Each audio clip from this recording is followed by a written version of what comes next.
I'm going to talk about keyboard focus mode and power editing. So keyboard focus mode is this little A to Z button right here in Pro Tools. This little A to Z right here, if I just double click on it.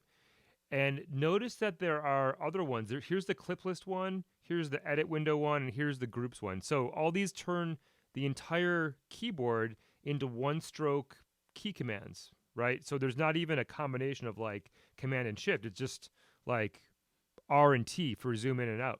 So for example, when I do R and T, that's one you might already know. I can zoom in, I can zoom out. That's R and T. But if this is turned off, R and T don't do anything. So this has to be activated. It has to be this one right here in the inner edit window. And sometimes you might be confused by the interface, but there's this double arrow right here that hides and shows the clip list. There's a double arrow right here that hides and shows the area for the hide and show tracks and the groups.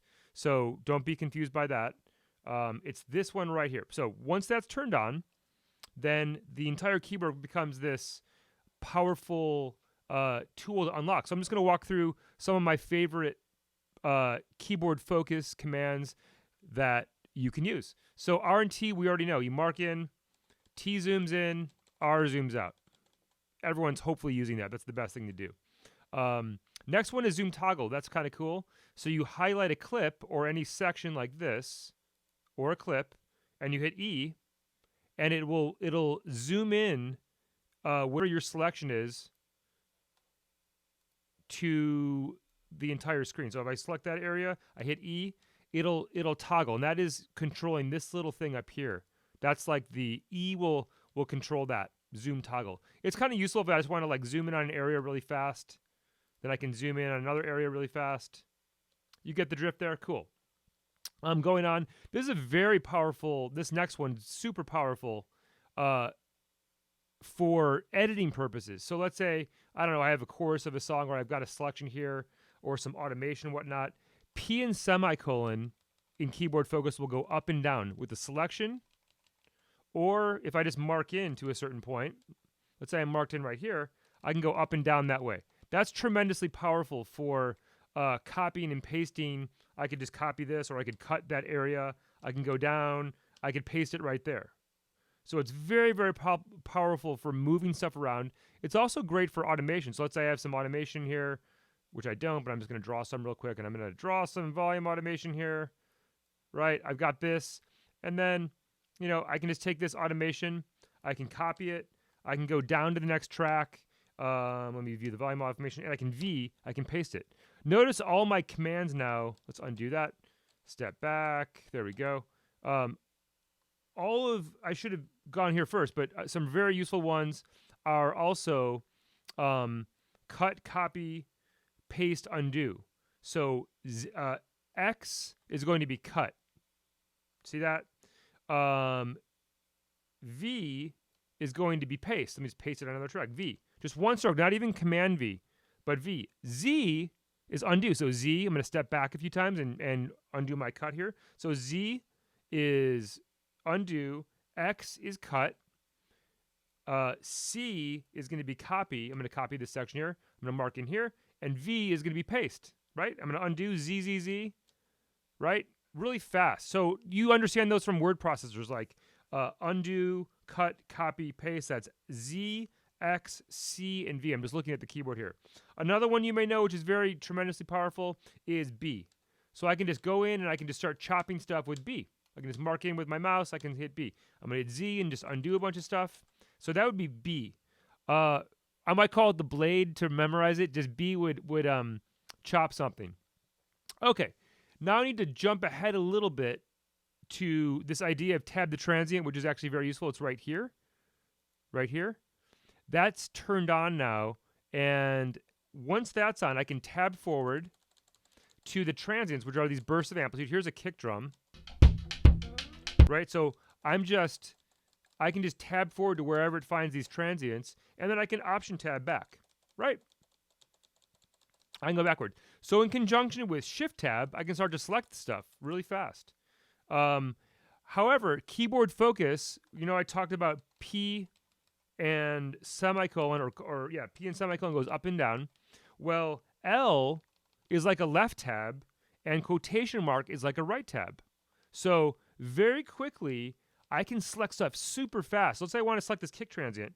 I just tab over to the left with the L key, and then I can go quotation mark right. So we're familiar with that orientation. And then I can hold down Shift, and boom. I can just select one transient really, really fast. So it doesn't work so well with non-transient material, such as, like here I've got, well, bass has some transients there, but I don't know if I had some horns or something. I got some horns in this session here. It works well for that. And then I can cut, copy, paste, do all those good things to edit the audio. So here's some other ones. So A will cut to start. So let's do that again. I just marked in right here. I hit A, boom. And S will trim to the end of the audio clip, right? So again, let's do that again. A, S. Oops, I did S the wrong way. I'm going to hit Z, step back a little bit. So Z is really fast too. So A will just trim to the beginning. S will trim to the end. So you can kind of mark it and trim stuff really fast. Really nice. And then F, excuse me, I think D will fade in and G will fade out. And F in general will just bring up, it'll create some type of fade here. There we go. I made a crossfade there. I'm just going to step back. So D fades in, G fades out, F will do some type of fade. I think it's like a crossfade, or it brings up the fade dialog. And let's see here. What else do I have here? I think that's good. Oh, another very useful one is going to be two modes of playback, which is the insertion follows playback controlled by the N key. See how this is toggling right here? This is insertion follows playback, which means that I've got a cursor. As you guys know, I can click on the timeline here. I can click on the timeline, or I can click on a track. And let's say I'm playing it from this when it starts. Right? So I played the music there, and it's always coming back to that first point. So if I click on N, so now I toggle the mode where it's going to continue to play back. And I stop it, and it continues. And I stop it, and it continues. So it toggles the mode where it continues, or it always goes back to where you mark in. And sometimes, you want to use one of those modes. So N will toggle between those two modes of following the cursor, advancing, or always going back to where you're marked in, right? And that is N key. It's toggling this one right up here, just to show you right there. N is controlling that, right? That one's very useful at times. What else do we have here?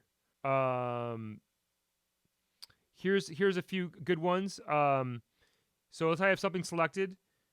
Q goes to the front, and W goes to the back. This is actually really useful for selecting very precise loops. Let's say I have a loop here, and I'm like zoomed way in, and I want to get really tight on it. So I can go Q, and I can do Shift select to adjust the bounds. Let's say I want to get that transient, and W will go to the back, and I can Shift select. If I don't hold down Shift here, of course, it will just lose the selection. But I can zoom way, way in, and Q goes to the front, W goes to the back, and I can Shift select. If I don't hold down Shift select, it just loses the whole selection like that, right? So that's a good part of keyboard focus mode. Very, very powerful use of the Pro Tools kind of power use key commands here. I just wanted to explain one other thing about tab to transient.